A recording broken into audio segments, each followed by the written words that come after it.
Hockey का world cup खेलने के लिए जब वो शताब्दी एक्सप्रेस से दिल्ली जा रहा था तो उसने गोली चलने की आवाज सुनी। पीछे का यात्री आया और उसने कहा कि उसे गलती से गोली चल गई है। क्योंकि गोली उसी लगी थी तो वो वहीं बेहोश हो गया। अस्पताल में जब उसकी आंखें खुली तो डॉक्टर ने उसे कहा कि तुम अब कभी भी हॉकी नहीं खेल सकते हो क्योंकि तुम्हारी बॉडी का नीचे का पार्ट पैरालाइज हो चुका है। ऐसा सुन के उसने डॉक्टर से कहा कि सर वोरा गेट अब प्लीज आप बाहर चले जाइए क्योंकि मुझे नेगेटिव लोगों की जरूरत नहीं है। हॉकी खेलने की इतनी शिद्दत थी कि 3 साल बाद जब वो मैदान पर उतरा तो इंडिया के लिए उसने रिकॉर्ड्स की झड़ी लगा दी। 13 साल बाद उसने इंडिया को अपनी कैप्टनसी में अजलान शाह कप जितवाया और लंदन ओलंपिक क्वालिफाइंग टूर्नामेंट में 16 गोल दाग के रिकॉर्ड बना दिया। Yes, I am talking about Sandeep Singh. उसकी जिंदगी से आप एक बात सीख सकते हैं कि जिंदगी में जब बुरे दिन आए तो याद रखिएगा, दिन बुरा है, जिंदगी नहीं। 2002 में जब गुजरात में दंगे हुए तो अपोजिशन पार्टीज ने उस टाइम के चीफ मिनिस्टर का नाम उसमें घसीट लिया। षड्यंत्र रचे गए, लेकिन गुजरात की जनता ने उस बंदे को लगातार 4 बार गुजरात का चीफ मिनिस्टर चुन के यह साबित कर दिया कि वो बंदा सिर्फ और सिर्फ गुजरात के डेवलपमेंट के लिए काम कर रहा था। उसने अपने कार्यकाल में गुजरात को हाईएस्ट जीडीपी वाला इंडिया का मोस्ट डेवलप्ड स्टेट बना दिया। उसके काम को देखते हुए बीजेपी ने 2014 के लोकसभा चुनावों के लिए उसे प्रधानमंत्री का उम्मीदवार घोषित किया।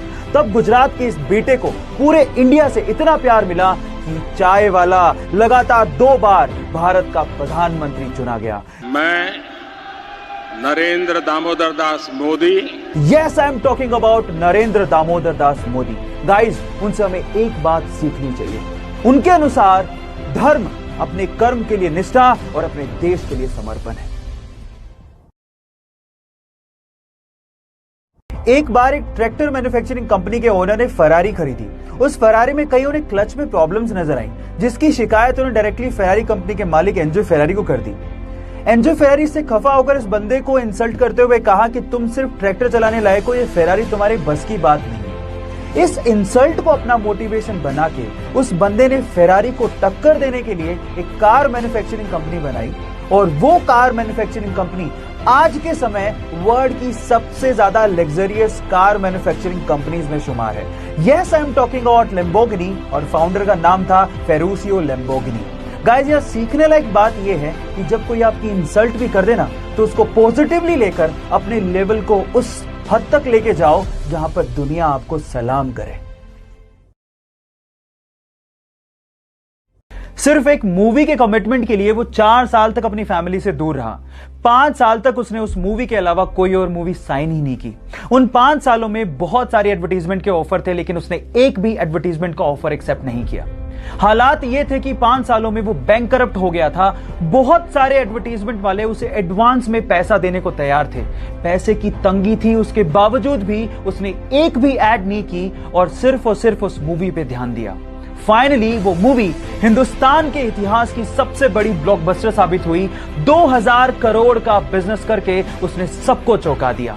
गलत किया देवसेना, औरत पर हाथ डालने वाले की उंगलियां नहीं काटते हैं उसका गला। Yes, I am talking about Baahubali और स्टार एक्टर का नाम है प्रभास। सो गाइज, सीखने लायक ये है, if you are committed towards anything you will be successful one day.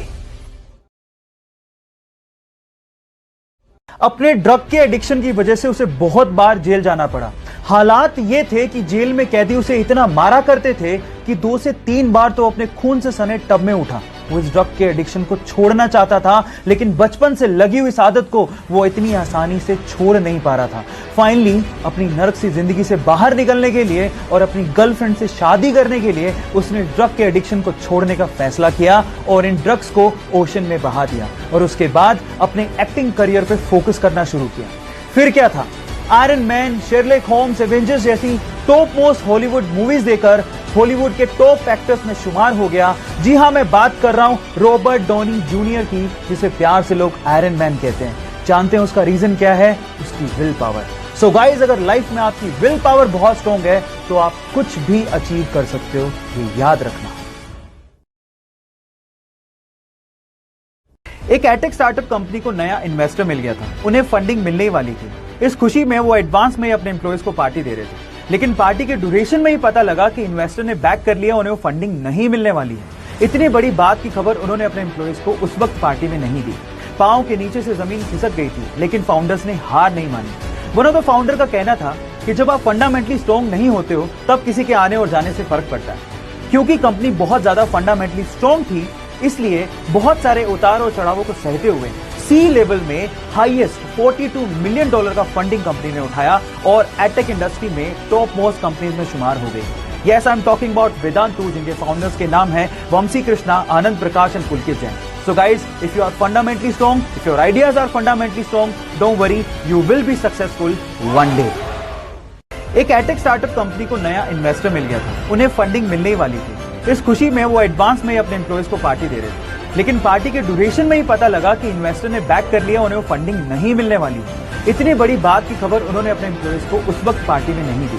पांव के नीचे से जमीन खिसक गई थी, लेकिन फाउंडर्स ने हार नहीं मानी। वन ऑफ द फाउंडर का कहना था कि जब आप फंडामेंटली स्ट्रॉन्ग नहीं होते हो तब किसी के आने और जाने से फर्क पड़ता है। क्योंकि कंपनी बहुत ज्यादा फंडामेंटली स्ट्रॉन्ग थी, इसलिए बहुत सारे उतार और चढ़ावों को सहते हुए सी लेवल में हाईएस्ट $42 मिलियन का फंडिंग कंपनी ने उठाया और एडटेक इंडस्ट्री में टॉप मोस्ट कंपनीज में शुमार हो गई। Yes, I'm talking about Vedantu, जिनके फाउंडर्स के नाम हैं Vamsi Krishna, Anand Prakash and Pulkit Jain. So guys, if you are fundamentally strong, if your ideas are fundamentally strong, don't worry, you will be successful one day.